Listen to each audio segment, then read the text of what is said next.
जे उम्र में माण्हू थकी वेंदा आहिनि, हारजी वेंदा आहिनि ऐं रिटायरमेंट वठी लाहींदा आहिनि, हुन उमिरि लाइ आहे अॼु जी हीअ वीडियो।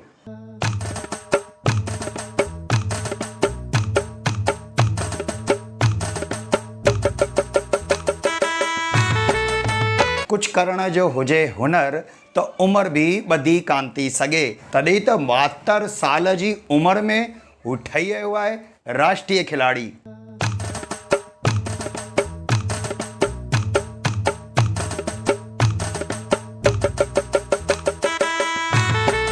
मां आहियां किशोर स्वर्ण इसरानी। अॼु असीं ॻाल्हि करियूं था सिंधी समाज जी हिकु अहिड़ी शख़्सियत जे बारे में जिन जो नालो हिकु अंतर्राष्ट्रीय प्रतियोगिता लाइ भारतीय टीम में चयन थियो आहे। केरु आहे उहा 72 साल जो सिंधी खिलाड़ी? सॼी स्टोरी जी असीं ॼाण ॾींदासीं तव्हांखे। हुन खां पहिरीं अगरि तव्हां असांजे चैनल खां नया जुड़ियल आहियो त चैनल खे सब्सक्राइब करे बेल बटन ज़रूरु दॿाइजो, जंहिंसां असांजी अहिड़ी वीडियो तव्हांखे मिलंदी रहंदियूं। हिन सां गॾु ई लाइक कमेंट शेयर करणु न विसरिजो। त जुड़ियल रहियो मूंसां गॾु, ठहियलु रहियो मूंसां गॾु ऐं ॾिसंदा रहियो किशोर स्वर्ण इसरानी सां गॾु सिंधी नॉलेज।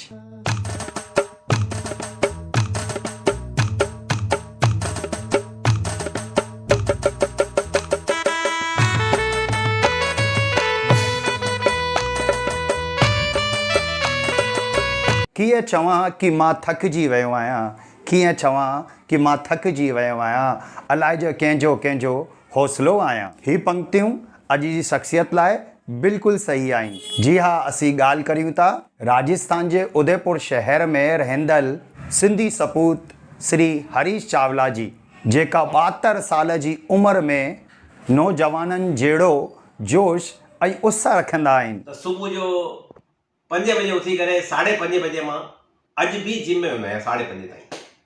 5:30 पहुची करे 7 ताईं उते मां जिम कंदो आहियां। पोइ असांजे उदयपुर में फतेह सागर ॾाढी फेमस आहे इलाइक़ो आहे।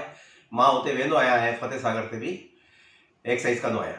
उते दौड़ लॻाईंदो आहियां, साइकिलिंग कंदो आहियां, योगा कंदो आहियां। योगा जो मां मास्टर थी वियो आहियां धीरे धीरे।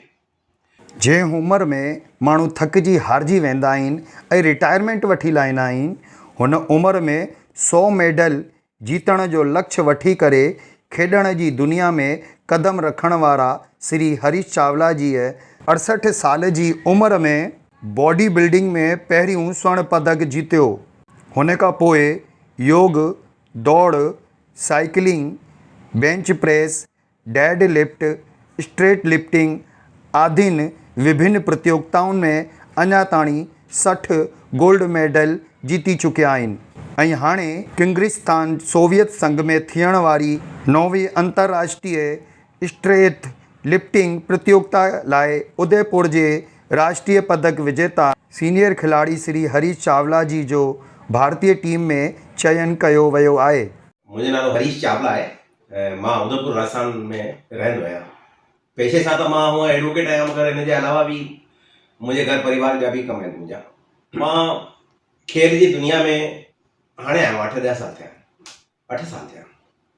1964 ताईं मां व्यापार बि कंदो हुउसि ऐं ॿिया कम बि कंदो हुउसि।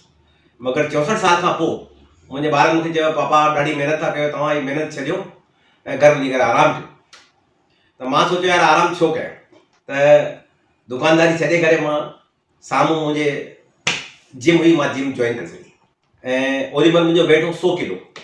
धीरे धीरे मां कंटिन्यू जिम में वेंदो हुउमि त मुंहिंजी बॉडी धीरे धीरे ठहंदी वई ऐं धीरे धीरे मुंहिंजो वेट घटंदो वियो। 80 किलो, 75 किलो, पोइ हाणे मुंहिंजो 70 किलो 71 किलो फिक्स आहे। इन विच में छा थियो कि मूंखे घणनि माण्हुनि चई यार तुंहिंजो वेट वग़ैरह बढ़िया आहे, तुंहिंजी पोजीशन ठीकु आहे ऐं तूं लॻंदो बि सुठो आहीं ऐं वेट बि सुठो खणंदो आहीं, तूं कॉम्पिटिशन भाग वठंदो कर।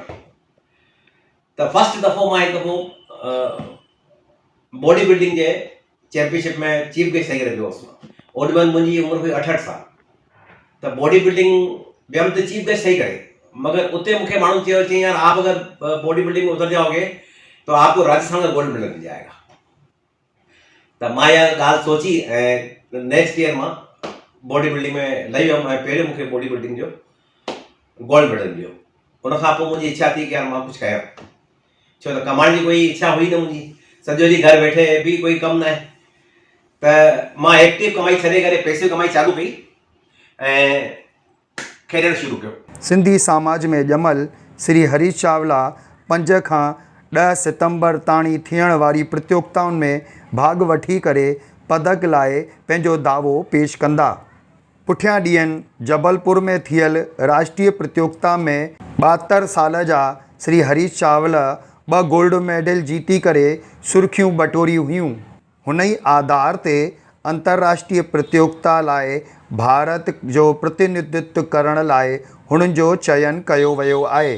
प्रोटीन पाउडर, सिगरेट ऐं मांस मदिरा खां दूरी रखण वारा, शुद्ध शाकाहारी थी खाइण पीअण में अनुशासित जीवन जीअण वारा श्री हरीश चावला जी पंहिंजे सरल स्वभाव, कर्मठता, दृढ़ता, विनम्रता, सहजता, संकल्पशीलता, समाज सेवा, पत्रकारिता, खेल भावना, राष्ट्र प्रेम जहिड़ी घणई गुणनि जे कारण समाज में अनुकरणीय उदाहरण प्रस्तुत कयो आहे।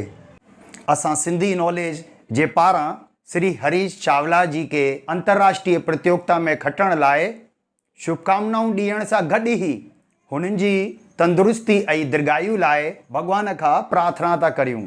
त कीअं लॻी अॼु जी असांजी ही स्टोरी, असांखे कमेंट करे ज़रूरु ॿुधाइजो ऐं असांजे उत्साहवर्धन लाइ लाइक कमेंट सां गॾु ई हिन चैनल खे सब्सक्राइब ज़रूरु करिजो, जंहिंसां अॻिते बि असीं अहिड़ी वीडियो तव्हांखे ॾेखारींदा रहियूं। त जुड़ियल रहियो मूंसां गॾु, ठहियल रहियो मूंसां गॾु ऐं ॾिसंदा रहियो किशोर स्वर्ण इसरानी सां गॾु सिंधी नॉलेज।